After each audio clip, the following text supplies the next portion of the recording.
آل و رساب پر قابل صد احترام پروفیسر ابراہیم موسیٰ صاحب، میرے صدر شعبہ پروفیسر محمد اسحاق صاحب، میرے معزز رفیق کار رہے پروفیسر اقتدار محمد خان صاحب، میرے عزیز دوست ڈاکٹر وارث مظہری صاحب، محترم المقام محسن عثمانی صاحب، محترم سعود عالم قاسمی صاحب، رضی الاسلام صاحب، امین عثمانی صاحب، بزرگوں اور دوستوں، السلام علیکم ورحمۃ اللہ وبرکاتہ۔ آپ سب کو یاد ہوگا علامہ اقبال نے کہا تھا، یہ دور اپنے براہیم کی تلاش میں ہے۔ اس براہیم کو ہم نے امریکہ میں پایا اور وہاں سے جامعہ بنایا۔ جی یہ ہمارے لیے ایک خوشگوار بات ہے۔ اقبال نے ایک اور آرزو کی تھی اور کہا تھا، کریں گے اہل نظر تازہ بستیاں آباد، میری نگاہ نہیں سوئے کوفہ و بغداد۔ اور ابراہیم موسیٰ نے امین عثمانی کی تحریک پر اور ان کے اصرار پر وارث مظہری کو پکڑا اور اس طرح سے ایک یہ فیصلہ کیا کہ ہم مدرسوں کی جدید کاری نہیں کریں گے، بلکہ مدرسوں کی جو محتم بالشان ماضی کی روایت ہے اس کی بازدید اور تجدید کریں گے۔ یہ بات میں نے بار بار کہی ہے، مجھے پھر کہنے کی اجازت دیجیے کہ مدرسے کبھی یک رخ نہیں تھے، یہ مجبوری تھی جس کی وجہ سے 1857 میں سیاسی بساط کے پلٹ جانے کے بعد جو کالونیل رول تھا اس نے جب اپنے ایجوکیشن کے نظام کو نافذ کیا اور ہمارے نظام کو بے دخل کیا تو ہمارے بزرگوں نے کہا ملک کو نہیں بچا سکتے، مذہب کو تو بچا لیں۔ اس لیے 30 مئی 1866 میں دارالعلوم دیوبند کے قصبے میں چھتے والی مسجد میں انار کے درخت کے نیچے وہ سید محمود ہوئی جس کا حصہ دونوں محمود تھے، استاد ملا محمود تھا اور شاگرد محمود حسن تھا، اور اس کے نتیجے میں وہ تحریک پیدا ہوئی جس کے نتیجے ہم آج دیکھ رہے ہیں۔ افسوس کی بات جو ہے، معاف کیجیے گا، وہ یہ ہے کہ 72 سال آزادی کے ملنے کے بعد بھی ہم انگریزوں کی ڈالی ہوئی بیڑیاں کاٹنے کو تیار نہیں ہیں اور اس روایت کی طرف لوٹنے کو تیار نہیں ہیں جس کی میں تعلیم کا ایک شمولیت پسند نظام تھا، انکلوسیو سسٹم آف ایجوکیشن۔ میں نے یہ بات بار بار کہی ہے اور معاف کیجیے گا میرے پاس کہنے کو کچھ ہے بھی نہیں، آپ مجھ سے زیادہ دانش مند ہیں، لیکن ایک ایسے زمانے میں جب لوگ اپنی بری باتوں کو دہرانے میں تکلف نہیں کرتے تو میں اچھی بات دہرانے میں کو تکلف کروں؟ آپ مجھے یہ بتائیے، میں آپ سے پوچھتا ہوں، جب دنیا میں ہارورڈ نہیں تھی، جب آکسفورڈ نہیں تھی، جب کیمبرج نہیں تھی، جب MITs نہیں تھے، جب IITs نہیں تھے، اس وقت دنیا کو چھوڑیے، اس ملک کو جن لوگوں نے قطب مینار کی بلندی، تاج محل کا حسن، لال قلعے کی پختگی اور شاہجہانی مسجد کا تقدس عطا کیا، وہ کہاں سے نکل کے آئے تھے، کہاں سے پڑھ کے آئے تھے؟ وہ مدرسوں سے پڑھ کے آئے تھے۔ اگر مدرسے کل وہ یہ کام کر سکتے تھے، آج کیوں نہیں کر سکتے؟ یہ سوال ہے آپ کے سامنے، یہ چیلنج ہے آپ کے سامنے۔ آپ معاف کیجیے گا، جامعہ نظامیہ بغداد سے صرف امام غزالی نہیں نکلے، عمر خیام بھی نکلا، نظام الملک بھی نکلا. ہندوستان کے اندر ایک ہی مدرسے سے امام ربانی مجدد الثانی علیہ رحمہ جی سعد اللہ جیسا عظیم مدبر و وزیر اور تاج محل کا معمار احمد لاہوری نکل کے آتے ہیں. کل یہ ہو سکتا تھا، آج کیوں نہیں ہو سکتا؟ یہ سوال ہے جس پر غور کیجیے. دوسری بات جو آپ کی خدمت میں مجھے اور عرض کرنی ہے، اور وہ یہ عرض کرنی ہے، یہ بلا شبہ صحیح ہے کہ علم نافع اور علم غیر نافع کی تقسیم ہے، علم دنیا اور دین کی کوئی تقسیم نہیں. اور اہل علم کے اس مجلس میں پورے طالبانہ انکسار کے ساتھ مجھے یہ کہنے کی اجازت دیجیے، علم نافع حاصل کرنا صرف ضروری نہیں ہے، علم غیر نافع بھی حاصل کیجیے، چونکہ اگر اسے حاصل نہیں کریں گے تو اس کا رد کیسے کریں گے؟ یہ سوال ہے آپ کے پاس. رد کرنے کے لیے بھی جانکاری ضروری ہے، یہ سوال ہے. اور ہمارے بزرگوں نے کیا کیا؟ امام غزالی نے یونان کے فلاسفہ اور ان کے مسلمان متبعین جو ہیں ان کی تنقید، معاف کیجیے گا، ان کے افکار کا مطالعہ کیے بغیر تھوڑی کی. تو آپ کو بھی اس سے گریز اور پرہیز نہیں کرنا چاہیے. یہ سوال ہے آپ کے سامنے. دوسری بات جو ہے میں آپ سے عرض کروں، میں اقتدار محمد خان جیسے کہہ رہے تھے، میں بھی ان کم نصیبوں میں ہوں جسے مدرسے میں پڑھنے کی سعادت حاصل نہیں ہوئی، لیکن میں مدرسے والوں کے احسان کو کبھی فراموش نہیں کرتا. وجہ یہ ہے کہ بوریا نشینوں نے اپنے گھروں میں چاہے روشنی کا سامان نہ کیا ہو، لیکن ہمارے گھروں میں، خاص طور سے ان کے گھروں میں جن کے پاس نہ پیسے تھے، نہ کوئی بیک گراؤنڈ تھی، تعلیم کی روایت نہیں تھی، ان کے بچوں کو بلایا، اس مدرسوں میں داخل کرایا، پڑھایا، نصاب دیا، کھانا دیا، چھت دی، اور ہمارے معاشرے کو مذہبی رہنمائی کے لیے بہترین دماغ دیے. یہ احسان کبھی نہیں بھلایا جا سکتا. اس ملک میں تمام میجورٹیرین فاشزم کے باوجود اگر اسپین نہیں بن پایا تو اس کا احسان مدرسوں کے ساتھ. بھی ہمیں یہ نہیں بھولنا چاہیے کہ یہ مدرسے تھے جن کی وجہ سے آج اردو زبان میں قاری موجود ہے. مدرسے والے اردو کو نصاب کا حصہ بناتے ہو نہ بناتے ہو، لیکن اردو کو ذریعہ تعلیم بنا کر انہوں نے اردو زبان کو زندہ رکھا، آگے بڑھایا اور اسے مرنے نہیں دیا. یہ بھی مدرسے والوں کا احسان ہے. تو یہ ان احسانات کو آپ نظر انداز نہیں کر سکتے. لیکن معاملہ یہاں ختم نہیں ہو جاتا ہے. آج سوال یہ ہے کہ کیا مدرسے سے نکلنے والے، معافی کے ساتھ بہت ادب سے، محلے والوں کی عطا کی ہوئی خوراک پر زندہ رہیں، یا وہ اس روایت کو زندہ کریں جس کے سب سے روشن مثال امام اعظم ابو حنیفہ تھے. امام اعظم کی جتنی مضبوط نگاہ اور گہری نگاہ قرآن و سنت پہ تھی، اتنی ہی مضبوط پکڑ بازار پہ بھی. آج یہ سوال ہے کہ ہمیں مدرسوں سے امام ابو حنیفہ پیدا کرنے ہیں. اور معاف کیجیے گا، چونکہ یہاں لوگوں نے بہت سی مثالیں دی، خالد سیف اللہ رحمانی صاحب کا، وہ ہمارے لیے عالم ربانی ہیں، انہوں نے جو مثالیں پیش کی وہ غیر معمولی تھی.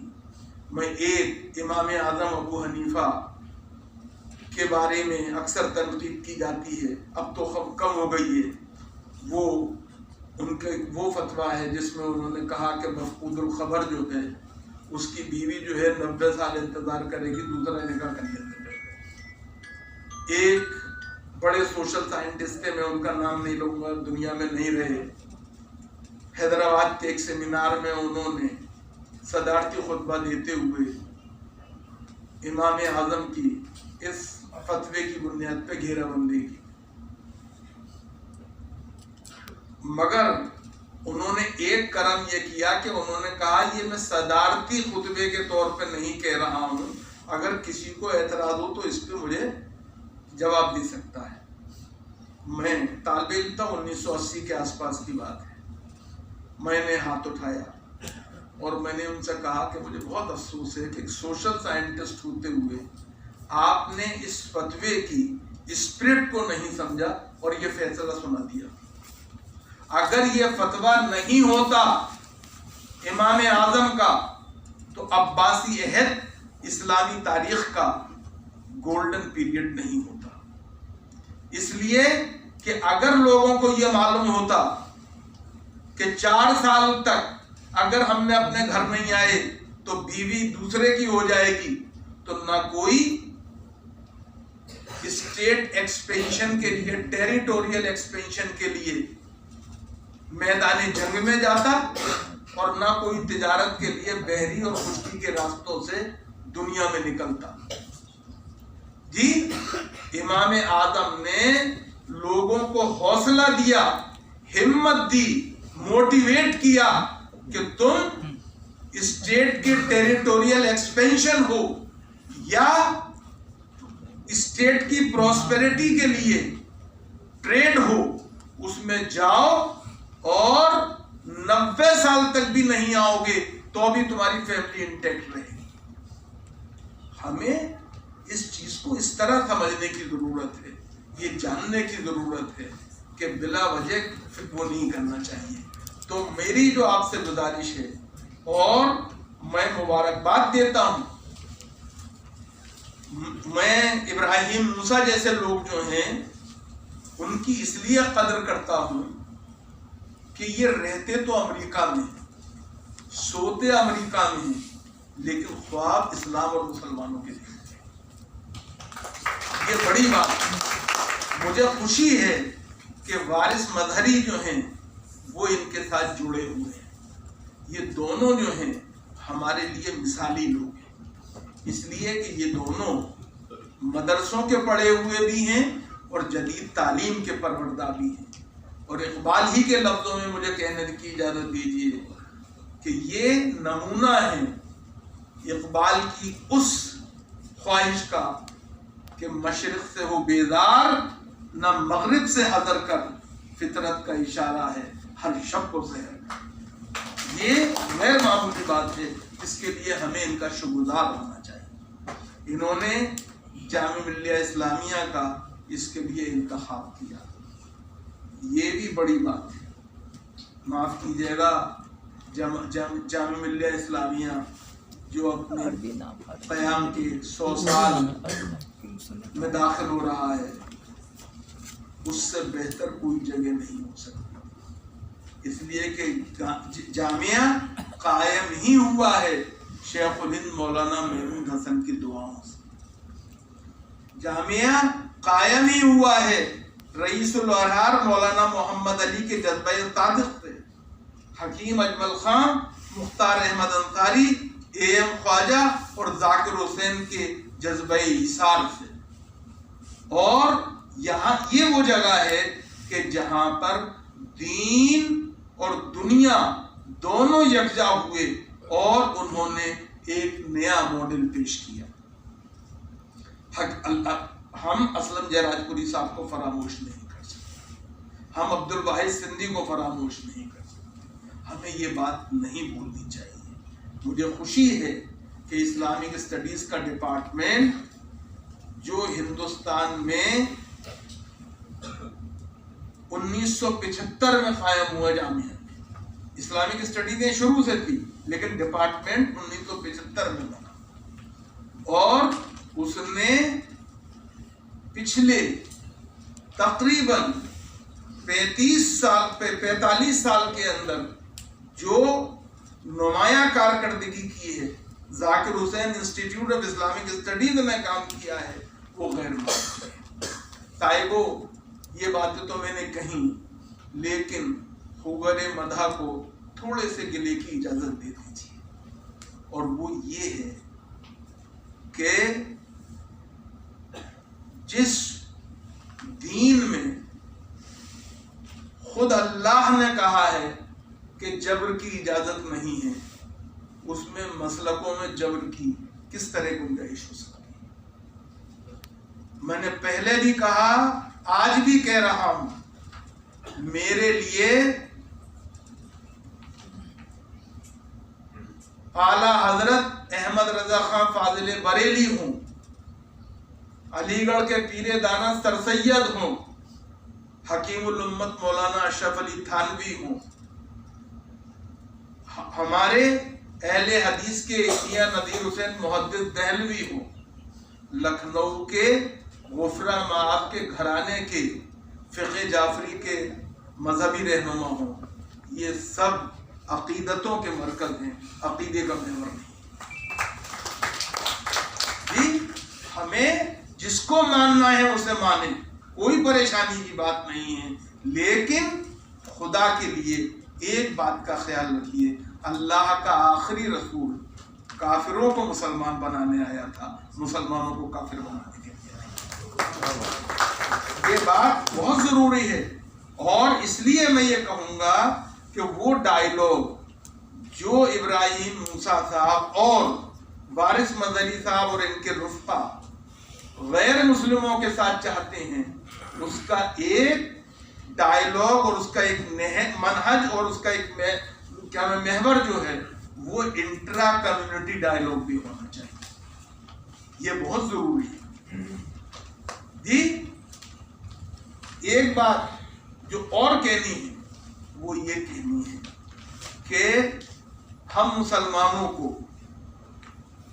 اپنے فکری رویے میں ایک بنیادی تبدیلی لانی ہوگی۔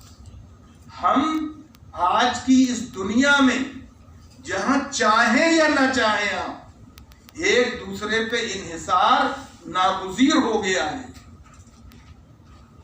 آپ کو یہ نہیں بھولنا چاہیے کہ جو کچھ آپ دنیا سے حقوق کے نام پر غیر مسلم اکثریتی معاشروں میں اپنے لیے مراعات، حقوق اور آزادیاں چاہتے ہیں، مسلم معاشروں میں غیر مسلم اقلیتوں کو بھی دینے کے لیے تیار ہونا چاہیے اور آگے آنا چاہیے۔ یہ بات میں اس لیے کہہ رہا ہوں کہ اللہ کے رسول صلی اللہ علیہ وسلم نے یہ معیار قائم کیا ہے، میرا نہیں ہے۔ انہوں نے مومن کی تعریف ہی یہ بتائی ہے کہ وہ جو کچھ اپنے لیے پسند کرتا ہے وہ دوسروں کے لیے پسند کرتا ہے۔ ہمارا معاملہ بالکل الگ ہے، معافی کے ساتھ۔ ہم دنیا سے چاہتے ہیں وہ سیکولر رہے، اور خود کو چاہتے ہیں کہ نہیں۔ میں سیکولرزم کا وہ مفہوم نہیں لیتا جو مغرب والا ہے۔ میرا سیکولرزم مغرب سے مستعار نہیں ہے، مذہب مخالف نہیں ہے، بلکہ میرا جو سیکولرزم کا تصور ہے وہ بنیادی طور پہ لا اکراہ فی الدین اور لکم دینکم ولی دین پر ہے۔ ہمیں اس کے اوپر غور کرنا چاہیے اور دنیا کے سامنے اسے پیش کرنا چاہیے۔ میں خالد سیف اللہ صاحب نے اس طرف اشارہ کیا، میں آپ کو اپنا ذاتی تجربہ بتاتا ہوں۔ میں اور میرے گھر والے کتنے دن پریشان رہے۔ میرا بیٹا اپنی ماں کی زیر اثر و تربیت مسجد جانے لگا۔ معلوم ہوا ایک دن جو آیا جمعے کی نماز پڑھ کے، تو اس نے کہا کہ غیر مسلموں سے کوئی تعلق ہمیں نہیں رہا۔ کیا ہوا کہ امام صاحب نے آج خطبے میں کہا ہے کہ غیر مسلموں سے ہمیں کوئی اشتراک و تعاون ہی نہیں کرنا چاہیے۔ وہ قرآن کی آیت پیش کی انہوں نے۔ سمجھانے میں اور مسئلے کو سلجھانے میں کتنا ٹائم لگا یہ آپ نہیں سمجھ سکتے۔ میں اس لیے یہ بات کہہ رہا ہوں کہ کسی چیز کو معاف کیجیے گا، دنیا میں سب سے بڑا فساد اس وقت ہوتا ہے جب آپ ٹیکسٹ کو آؤٹ آف کنٹیکسٹ کوٹ کرتے ہیں۔ یہ ہمیں سمجھنے کی ضرورت ہے اور سمجھانے کی ضرورت ہے۔ ایک بات آخری اور کہہ دوں، اور وہ بھی نئی نہیں ہے، نیا تو میرے پاس کچھ بھی نہیں۔ وہ کیا ہے؟ وہ یہ ہے، ہم مسلمانوں کی دو پرابلم ہیں۔ ایک یہ ہے ہم قرآن کو مانتے ہیں، قرآن کی نہیں مانتے۔ دوسری بات جو ہے وہ یہ کہ ہمارا ایک مسئلہ یہ ہے، اور ساری دنیا میں یہ فساد ہے، اور وہ کیا ہے کہ ہم نے جتنے اپنے کرنے کے کام ہیں وہ اللہ کے سپرد کرنے کے، اور جتنے اللہ کے کرنے کے کام ہیں وہ اپنے نہیں۔ بیوی کی صحت کیسی ہے، بیٹی کی عمر کیا ہو گئی ہے، بیٹے کی تعلیمی استعداد کیا ہے، اس کا پتہ نہیں ہے۔ اختر الوادع کے دل میں کتنا ایمان ہے، جنت میں جائیں گے یا جہنم میں جائیں گے، اس کا پتہ ہے۔ خدا کے لیے اس رویے کو بدلیے، جو کام اللہ کے کرنے کا ہے وہ اسے کرنے دیجئے، جو آپ کے کرنے کا ہے وہ کیجئے، اور یاد رکھیے دنیا میں کوئی کامیابی نہیں مل سکتی ہے جب تک کہ مطلب یہ سوچ کر کہ والقدر خیرہ و شرہ من اللہ تعالیٰ۔